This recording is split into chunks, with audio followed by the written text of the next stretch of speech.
Olá, gente. Bom dia, boa tarde, boa noite. Nós estamos aqui tentando gravar um vídeo para vocês. No caso aqui é para o nono ano, certo? Eu escolhi aqui uns conteúdos que foram, se eu não me engano, no capítulo 1, 2 e 3. A primeira parte que eu queria que vocês analisassem é essa parte da situação da Europa, por exemplo, especificamente a Alemanha. Quando a Alemanha começou a se industrializar, começou a crescer, a ser um país muito poderoso, muito forte, o rei Guilherme, o Kaiser, né, o Kaiser Guilherme I, ele fez o convite a um cara muito importante para tomar a frente, para ser o chanceler da Alemanha, né? Foi o Otto von Bismarck, certo? Era aquele cara lá que eu até comentei com vocês, que fez com que a Alemanha se tornasse uma grande potência, porque ele recebeu do Kaiser alemão, né, a carta branca para poder fazer os investimentos necessários em todas as áreas que a Alemanha estava precisando. Segundo ele, as duas áreas mais importantes seria a parte bélica e a parte educacional, né? Uma coisa muito importante. E outra parte também importante era a questão da economia. O rei estava mais preocupado com a economia, mas ele disse que existia duas partes básicas, que era a educação e a parte de armas, né? Porque ele queria que a Alemanha se preparasse para se defender de possíveis países que pudessem desenvolver alguma inveja, alguma coisa assim, né, sobre a questão da Alemanha se tornar uma grande potência, porque Otto von Bismarck ele já tinha tanta certeza da capacidade dele mesmo, né, que ele sabia que um dia poderia se desenvolver uma certa rixa, né, entre os países europeus por conta da Alemanha estar se tornando uma potência muito poderosa. Aí, gente, tem outro ponto também que é importante que vocês devem analisar, sendo que esse daqui é na página 15, certo? Você vai analisar aí sobre o chanceler alemão Otto von Bismarck. Sim, gente, continuando aqui. O outro ponto importante que vocês devem analisar está aqui na página 16. É sobre as Tríplice Aliança, né? No caso, a Tríplice Aliança e a Tríplice Entente. A Tríplice Aliança, todo mundo sabe, né? Que foi formada pela Alemanha, pelo Império Austro-Húngaro e pela Itália. Em seguida, a Inglaterra, por conta de ficar pensando que poderia ficar para trás nessa questão de se houvesse uma guerra, né, poderia a Inglaterra sofrer algum dano, né, material, territorial, então ela se equipou logo, né, ela tentou fazer outro bloco que seria um bloco rival ao bloco da Tríplice Aliança, porque a Alemanha, além dela estar crescendo financeiramente, economicamente no caso, né, estava crescendo belicamente e agora estava sim fazendo acordos com outros países para poder assegurar o seu poder, e a Inglaterra não poderia ficar para trás sobre isso. Aí ela criou um bloco também, que foi a Tríplice Entente, né, que foi formada pela Inglaterra, pela Rússia e pela França, certo? Vocês vão conferir isso daí lá na página 16. Gente, essa conferência de Berlim foi uma forma que Otto von Bismarck encontrou para poder mostrar para a Inglaterra que ele não queria guerra com ninguém, né? Ele, pelo contrário, esse crescimento econômico da Alemanha era um crescimento que iria trazer benefícios não somente para a Alemanha, mas para a Europa inteira. Então, ele convidou até a França e a Inglaterra para participar da Conferência de Berlim, que lá foi debatidos muitos assuntos importantes, inclusive a partilha de é, países africanos e asiáticos, né? A partilha desses países que seriam futuramente colonizados por esses países europeus. Sim, gente. Vindo aqui para a página 29, você vai ver aqui que a Rússia, ela, no começo do século XX, né, final do século XIX, início do século XX, a Rússia ela tinha 85% da sua população vivia no campo. A maioria desses trabalhadores, gente, eles trabalhavam nas grandes propriedades, né? Aquelas propriedades rurais extensas, fazendo essas coisas. Eles viviam na pobreza, sujeito a doença e fome, os coitados. Já nas fábricas que começaram a ser instaladas no país nessa época, né? Os operários e suas famílias ganhavam salário miserável mesmo. Os caras ganhavam, não davam nem para comer. Não tinha nenhum direito social, eles enfrentavam longas jornadas de trabalho, ou seja, trabalhava de 6 da manhã até 7, 8 horas, 10 horas da noite, não tinha descanso, não tinha nenhuma proteção, eles se alimentavam mal, moravam em péssimas moradias, então estava um clima propício para que houvesse uma revolução na Rússia, né? Isso foi a Revolução Russa, né, 1917. E enquanto o povo sofria com isso, a Rússia estava onde? Numa guerra, né? Fazendo uma guerra. Nessa época, gente, existia um cara que era o czar, né? Nicolau II, né? Foi esse Nicolau II que deu o primeiro pontapé para iniciar o processo de industrialização na Rússia, né? Mas mesmo assim não teve muito sucesso, né? A Rússia estava atolada numa crise muito grande, certo, gente? Então, essa Revolução Russa, gente, ela veio transformar a Rússia de uma forma muito rápida, né? Transformou a Rússia num país socialista, né? Teve uma guerra civil muito grande, certo? Gente, vocês vão pular lá para a página 38, né? Aí vocês vão ver aqui a construção do socialismo. Quem deu esse golpe, vamos dizer assim, né? Quem fez essa revolução na Rússia foi Lenin, né? Joseph Lenin, Stalin e Trotsky, né? E esses três homens foram fundamentais para que acontecesse, né? Isso. Só que pouco tempo depois a Rússia ela vai ser dominada praticamente por Stalin, né? Que é o pior dos três, né? Desses três homens que fizeram a Revolução Russa, o Stalin era o pior. E foi ele que ficou décadas e décadas governando a Rússia com uma ditadura muito pesada, muito perseguidor, né, gente? Então, gente, eles, a partir de 1920, né, Stalin e o Partido Comunista definiram que a construção do socialismo, gente, no país exigia acabar com a propriedade camponesa da terra e industrializar o país, né, fazer com que o país se tornasse um país a nível europeu, né? Os russos, para a industrialização, viriam no caso, gente, o povo russo, eles viviam de exportação, né, de alimentos e de impostos cobrados dos camponeses. O governo ele vivia praticamente disso, né? A formação de fazendas coletivas e a industrialização fazia parte de um plano que foi anunciado por Stalin. Desculpa, gente. Logo em seguida,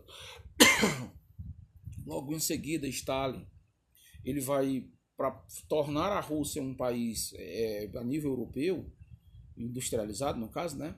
Ele vai criar um plano que é chamado Plano Quinquenal. Esse plano, gente, ele foi anunciado em 1929, né? 1929.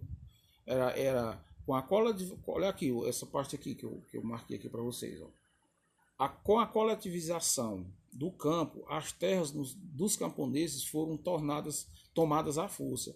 Quem resistisse era mandado para as regiões geladas da Sibéria ou fuzilados. Cerca de 100 milhões de camponeses passaram a viver em Sovkovs, né? O nome é horrível. Fazendas soviéticas em russo. Meu Deus. Embora estas últimas fossem consideradas cooperativas de agricultores, na prática todas eram fazendas do Estado.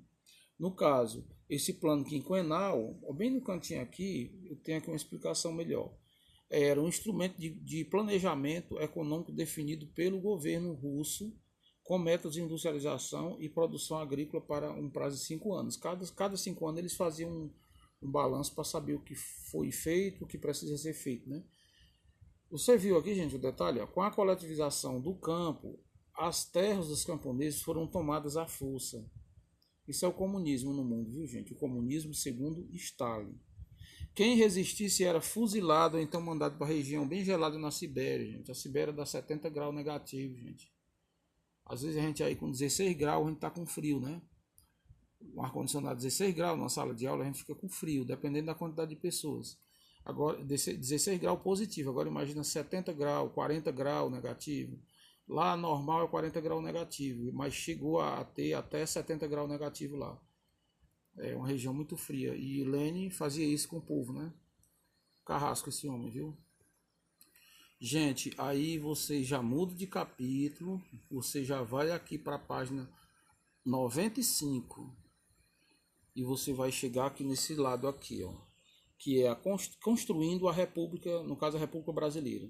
No dia 15 de novembro de 1889, Marechal Deodoro da Fonseca proclamou a República no Brasil, pondo fim ao regime imperial.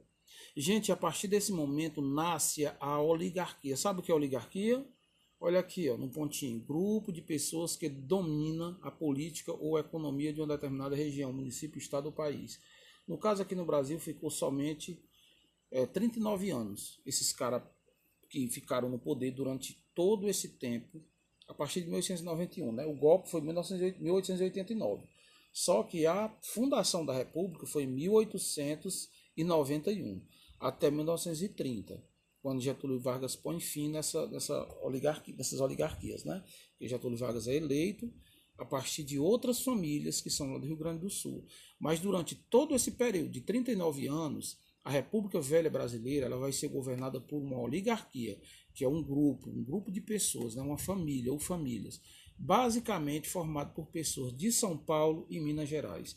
Eram os dois estados mais poderosos, gente, São Paulo e Minas Gerais. São Paulo porque era o estado mais industrializado, que tinha mais...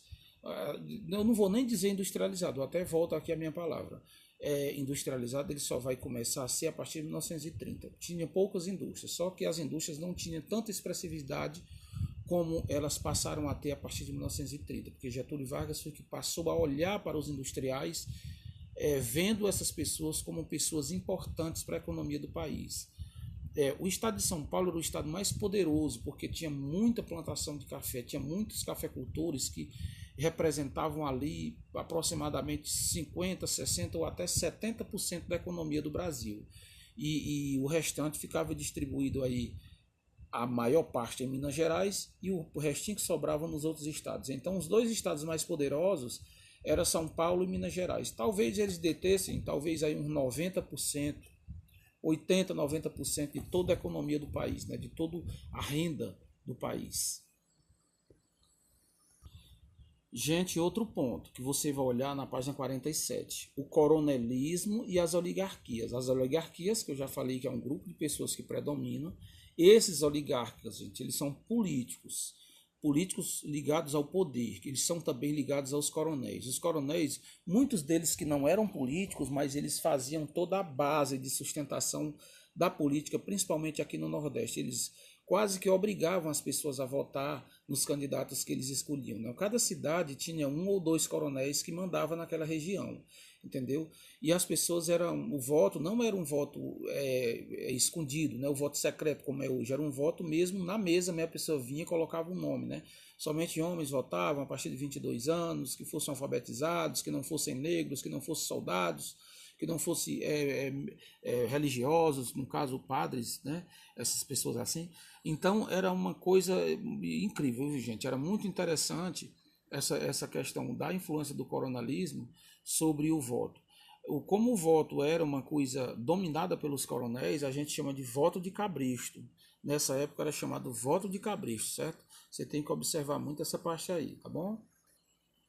Outro ponto que vocês têm que olhar, e aí na página 52, ó, a revolta da vacina.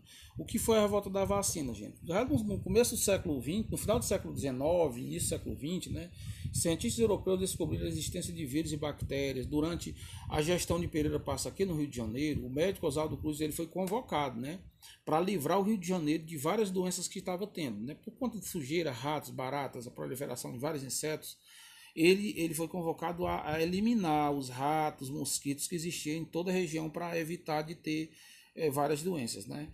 E malária, febre amarela, varíola, né? A varíola foi uma doença muito combatida aqui, inclusive ele inventou uma vacina, né? E desencadeou um descontentamento da sociedade, porque o povo não queria essa vacina, o povo queria era comida, o povo estava passando fome. O Pereira Passa ele fez uma reforma gigantesca no Rio de Janeiro e destruiu os prédios que eram invadidos por pessoas que viviam nas ruas. Então essas pessoas que moravam nesses prédios foram afastadas para as favelas, né? Fundaram as favelas. Lá nessa região que hoje a gente chama de favelas, as pessoas se alimentavam, gente, na plantação de favas, né?